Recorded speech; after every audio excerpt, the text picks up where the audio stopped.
Hello and welcome back. On this episode, we went to go meet Scale, obviously, because what Rinka told us, I believe, not Rinka, Miharu, what Miharu told us didn't make sense. Anyway, it's pretty much all I remember to recap on, so may as well just get into it.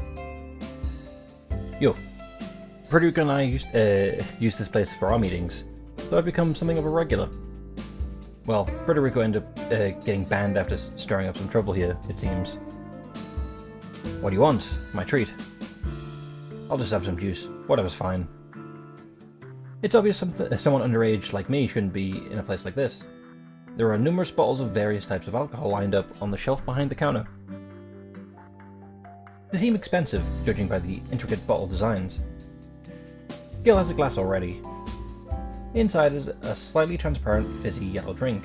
Obviously, I have no clue what it is, but it doesn't seem like beer. While nervous about being in this sort of establishment, I make it a point to not let skill influence me. I'm given a glass of mixed juice. Okay. It even has an orange slice wedge onto the rim of the glass. I thank him for it, and then Scale gets right to the point. I want to stay on my side of justice as much as possible. Already on the wrong track. And what does that entail exactly? The idea that justice in our world has been debated to the point that it's become somewhat irrelevant. But I'm a firm believer that there's no ideal definition of what is and isn't just. For example, let's just say a young boy takes revenge upon the person who murdered his parents by killing the killer. Both acts are criminal, but can you say the boy is an evil person for doing so? I can't. That depends on the method of murder, I think. If it's a simple gunshot and or stabbing, fair enough. But if there's like torture involved, and like a brutal murder, then I would say that the boy's evil. What's important is their mindset when doing so. He may have committed a crime, but I would say the boy's actions were just. Sorry, but I'm not quite understanding you. What is it you're trying to tell me? That he tried to revenge his parents. I once figured that both Alan and Federico were evil, but when I considered what happened to them in their lives, I've come to think of it that maybe they are, in fact, just. Now, to get to my point, don't you think we should all try to elect and protect ourselves? You remember what Mahira told us, don't you? Divine selection is a ritual carried out to determine a vessel for the goddess. While true that we would be able to live on, Mihiru made it clear that things will become tenuous if more than one participant remains. That's why I'm saying we should try it. Parker allowed us to consider the possibility of by hinting at its existence. We can decide what to do by following that once. We can decide what to do following that once we see what she does. Truth of the matter is that there's nothing else we can do until then. There's the possibility that it's all a ruse too. He's got a point, honestly. I agree with Scale this far. She did only say that we could cross the bridge when if we ever came to it, after all. Being vague may be her way of making us void that outcome in the first place. What are you implying? What if Parker herself would disappear if she was unable to determine a soul vessel to inhabit? I gulp way too loudly. He thinks Parker would actually disappear. Potentially? Not necessarily disappear, but... there's a bit for me to process. I guess it's a bit easier to grasp when you consider the fact that she has, to remain there. Okay. At the same time, I'd much rather understand what becoming her vessel entails, along with why she has to rely on the body of a human in the first place. Where's all the music gone? I genuinely... It's very awkward to read this without hearing anything. I'm not confident that everything would go smoothly in the first place, but, well, the five of us made it this far. Wouldn't you say that we've got it in us to make it past anything at this point? His voice is full of confidence. The way he speaks reminds me of the politicians who go around and make public speeches. Chances are good that I can't conceal my suspicion towards him with that image in mind. I'm well aware that you can't trust me, considering I tried to elect Miharu despite our alliance. Hardly just an act on my part, after all. Hardly just a act. That's why I'd like you to hear about my life first. You'll likely have all the info at this point, so I don't need to worry about handing you any new cards. I say nothing, but he opts to continue anyway. My name's Gil Jones, born September 30th, making me a Libra. His life story follows. He was born in America, along the outskirts of Texas to be precise. Wouldn't have guessed it. His childhood was normal, as it could be. He lived a simple life with his parents, an older brother, and a dog. However, comparisons between him and his brother became common as he grew up. So he felt like he lived in the shadow, that's why he wants to be number one. Not only was his brother always at the top of class, he was exceptionally skilled at any and all sports. He was even on par with Gil's own friends on the football team who got scouted. Gil was compared to his brother at every turn due to this, which became a source of stress for him. It led him to coming to hate his brother once he spent so much time with it as a child. However, it was a camera that saved him from all that. His parents bought him one for his 14th birthday, which he became obsessed with. He was able to find joy in taking pictures. His parents soon became understand that he was gifted with immense artistic sense. He was different from his brother, and his parents began to accept this. Apparently it was Skill's own brother who suggested the camera to his parents, as they were at a loss to what to get him. This caused Skill's hate to turn to respect. His interest shifted towards advertising following this. What? His interest shifted towards advertising following this. Okay. Thus, he made his own way to the city to study graphic design at a local college. He did this because he figured it'd be hard to earn a living solely through taking pictures. His goal was to learn how to make the most out of the pictures he would take. I was also called out to the matches our school were part of us in high school due to everyone knowing about my hobby. I wasn't too pleased with that, in all honesty. Things changed when I went to college and started living on my own, though. I felt like a whole new world opened up for me. That was the moment I realized just how engaging it could be to capture big moments in sports. Each and every moment was valuable, though. You'd never expect the best shot without proper knowledge and experience, not to mention luck. You really do love it, huh?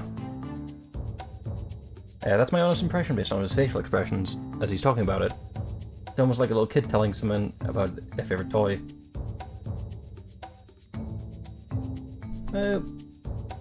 It's nothing like the impression I get from our search for his information and what Alan shared with me. He's very human, I guess. I doubt I need to explain the rest to you when you have all three of my cards.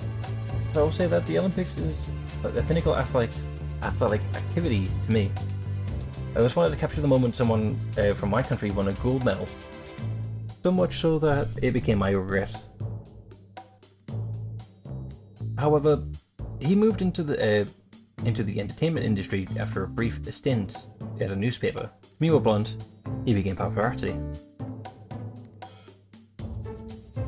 He made sure to detail that too. It turned out that the father of one of his friends, who had been employed at the real estate firm, was a famous actor. However, the paparazzi had evidence of him committing adultery. What's more, it turned out it wasn't a single affair. He'd been seeing others for years, and he even had an illegitimate child. I'm not too familiar with the foreign films and stuff, but even I'd heard of the person before. Not only did the mass media close in on my friend, he had to deal with harassment as well. Mostly by those close to the illegitimate child. None of it was major, but it piles up nonetheless. Turns out the person was pretty horrible too. He was jealous of my friend and the career he'd built for himself. His logic was that there shouldn't be such a big difference between their lives when the same blood runs through their veins. Of course, the real difference is the amount of effort put into get where they were. Also, it's only half the blood that goes through their veins. Some of the harassment constituted minor offences too. It all ate away at my friend until he eventually chose to end it all. Ironically, that served as the trigger to wrap the whole scandal up. But you're wondering why I became paparazzi after hearing that, so it'd make more sense for me to hate them, wouldn't it? Well, yes. I'm of the mind that my friend's father was most at fault. None of it would have ever happened if he hadn't cheated. There'd never be evidence of something that never took place, after all. Celebrities have the opportunity to fix their attitudes should they be involved in public scandal. That's why I see the paparazzi as more of a force that can stop them from doing what they shouldn't. Fair enough. That is a positive outlook on paparazzi. That's why I feel like my decision to keep mum was just. Not that I expect you to accept that logic. No, it makes sense. With that skill's lengthy monologue ends. I now know his side of him, that I never would have learned otherwise. He has his own convictions, his own way of life.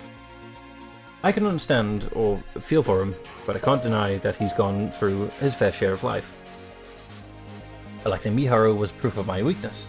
I feared the idea of her being able to gather my information with ease. There was falsehood, and that fear drove me away from justice. To that end, I can honestly say that I'm glad that she was able to protect herself. Their relief drove me back to the side of justice. Was it though? Now I want to make the right choice, which is for all of us to survive. So please believe me. Gil places his arms at his sides and bows deeply. He must have done some research on the best ways to influence people from Japan. I believe you. There's no hesitation in my response. I already know how to feel about him. It was the answer I decided on as soon as he started the story. Perhaps he even called me even. I trust you would say that, thank you. But I pass. As much as I believe you, as much as you convince me that you're just as human as I am, it doesn't matter. My decision has been made. Even I'm surprised at how cold I could sound right now. I never knew I had in me to speak this tone. I'm going to elect you. I chug what remains of my juice. The tart flavor makes me wince a little. Why is there tart in the juice? Following that, I ask the bartender of the price and then hand over 12,000 yen, or 1,200. About as pricey as you'd expect from this kind of place. I'm glad I was able to get to know you. Now I'm sure I won't forget you after I eliminate you. I leave a dumbfounded scale behind after I walk away. Part of my doing that was to avoid him trying to convince me otherwise, as that's the sort of person he is. I knew how I was going to respond, but I'd be lying if I said my conviction didn't waver as I heard him out. I know I'm a big softy, it's in my blood after all. The hustle and bustle of the street outside was as loud as expected, and yet I somehow felt like I could hear a scream of pure anguish come from inside the bar. I grit my teeth and make my way back home.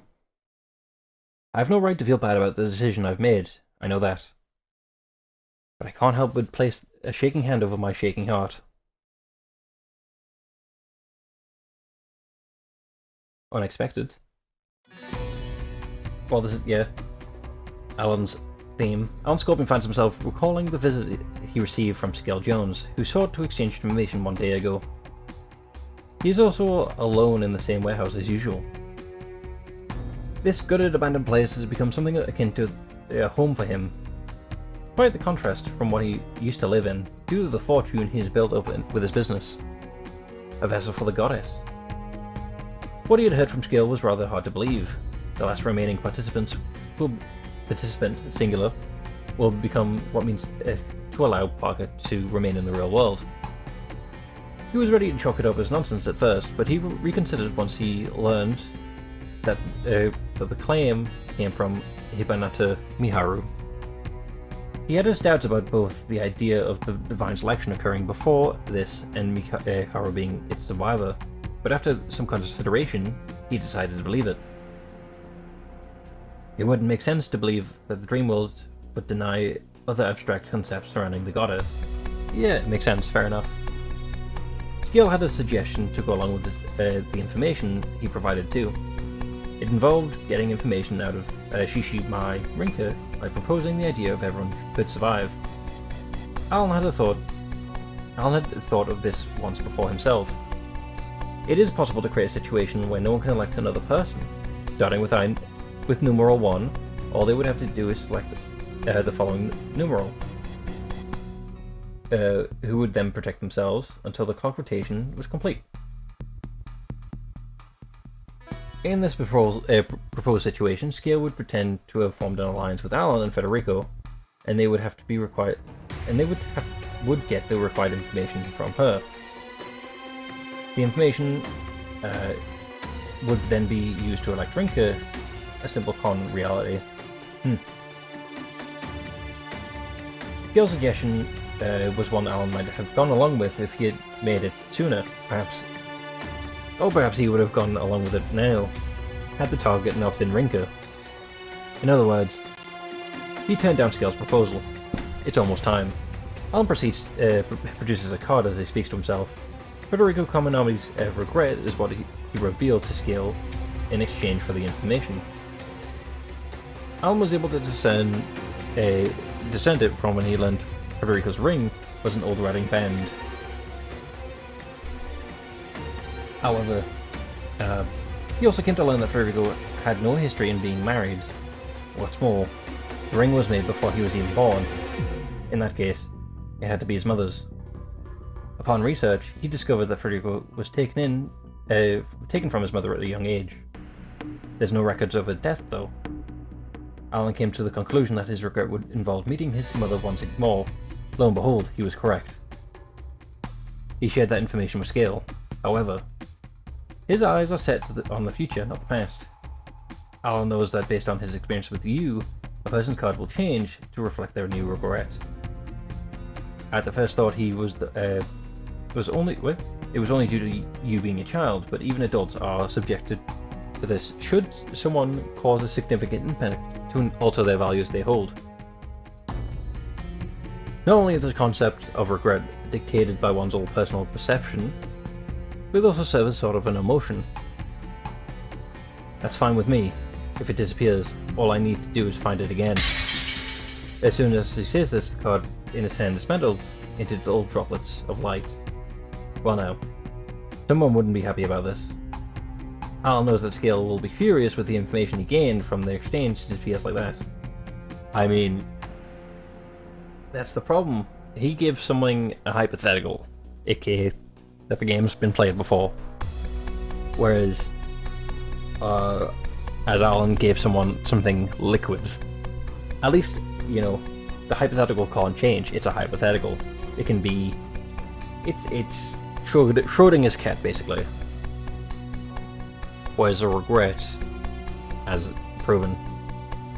Yeah, he's likely to figure out that Alan offered it to him knowing this would happen too.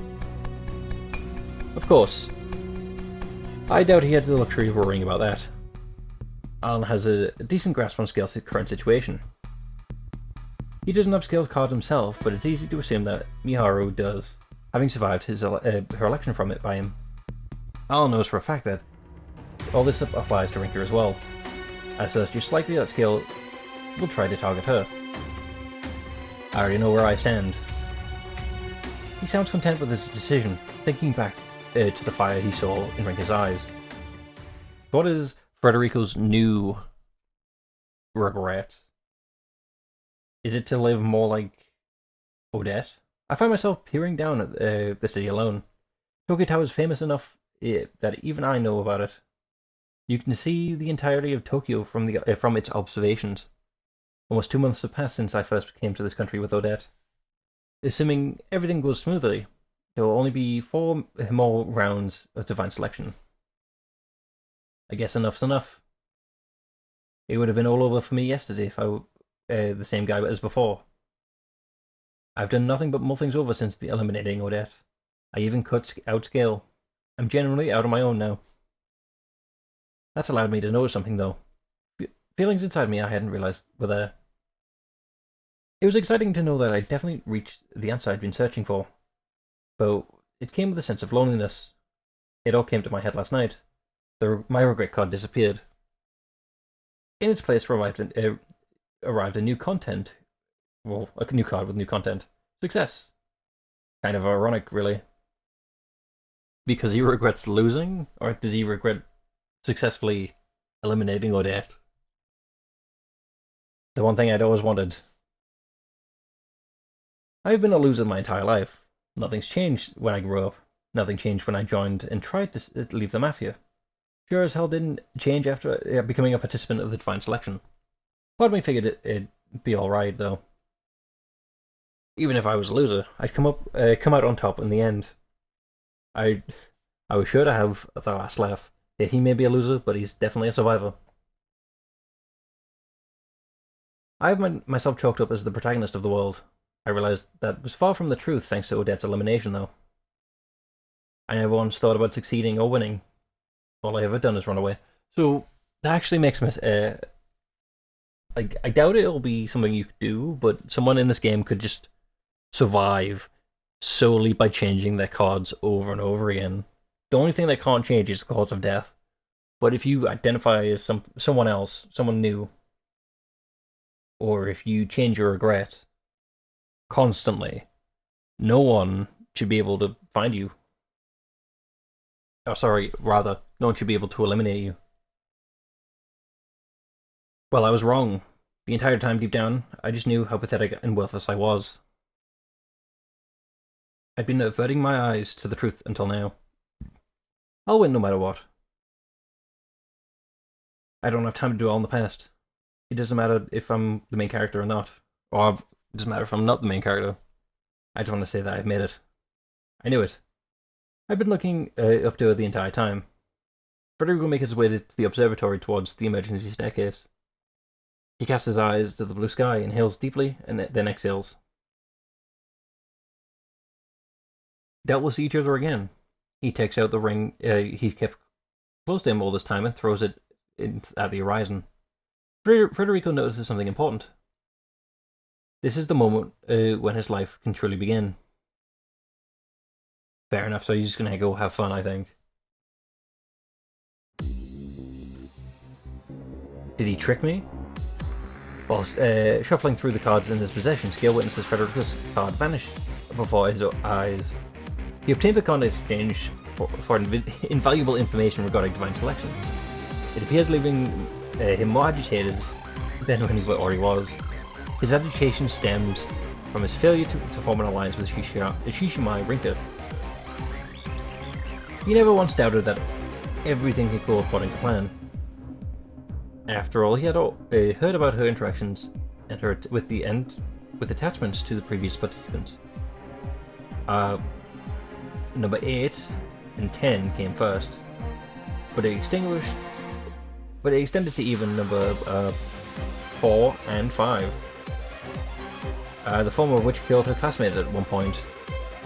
He had her pinned down as someone whose empathy prevented her from prioritizing herself at other people's expense. I mean, to be fair, he's not exactly someone she can empathize with, right?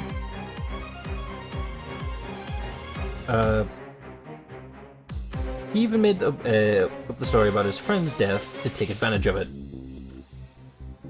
Ooh, he's a liar. Rinka had lost a friend before, and is faced with the reality that Another close friend is a participant of the Divine Selection, thus why Scale thought about using the story about his friend and influence her the most. He was convinced that she would be easy to manipulate. Well, clearly not. He knows the fact that she believed his story. She believed it so much that she felt bad for his supposed loss.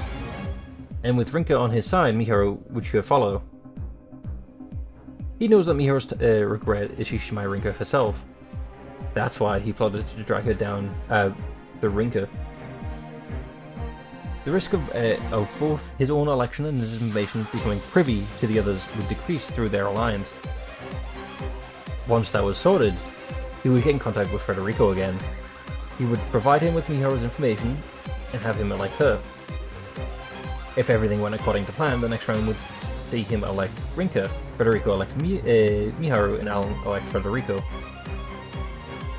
Yet, but no, that's not how it works. Leaving only Alan and himself, Scale knows Alan has the means to gather information on others. Even if Alan had all of Scale's cards, all Scale would have to do is gather Alan's. He would have already prepared to deal with him, whatever Parker had in store, when the elections were no longer possible. That was his plan to survive the Divine Selection. Since when did Rinka get so resolute? Why did things turn out like this? She made it crystal clear that she would elect him despite her newfound sympathy. Scale remains incredulous. Even so, he isn't one to let others decide his fate. Being at a standstill is his worst fear. A cameraman can't afford to give up so fast. He's the living definition of never giving up. I know what I'm doing is right. There's nothing more than just wanting to live. The biggest issue right now is that he's impending election by Rinka.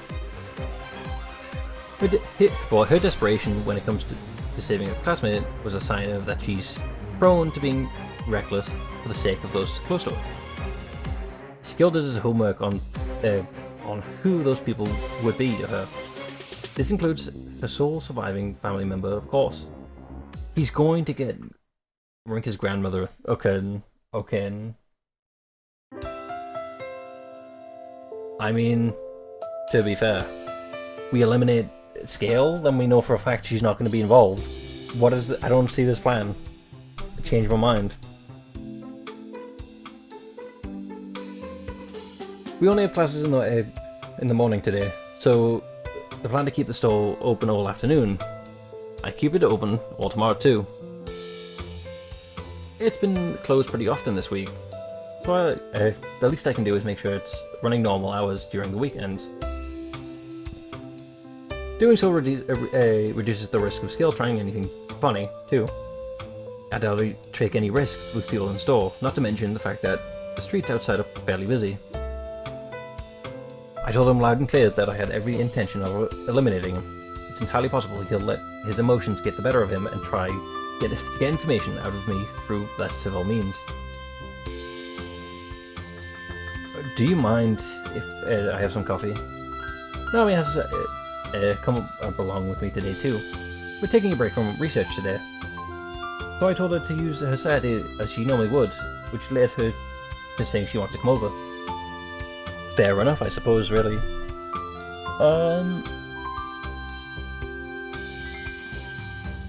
I think I'll call it early for this one. Hopefully you've enjoyed. Hopefully you think Gale is dumb. He's panicking too much. With that, I'll see you in the next one. Goodbye.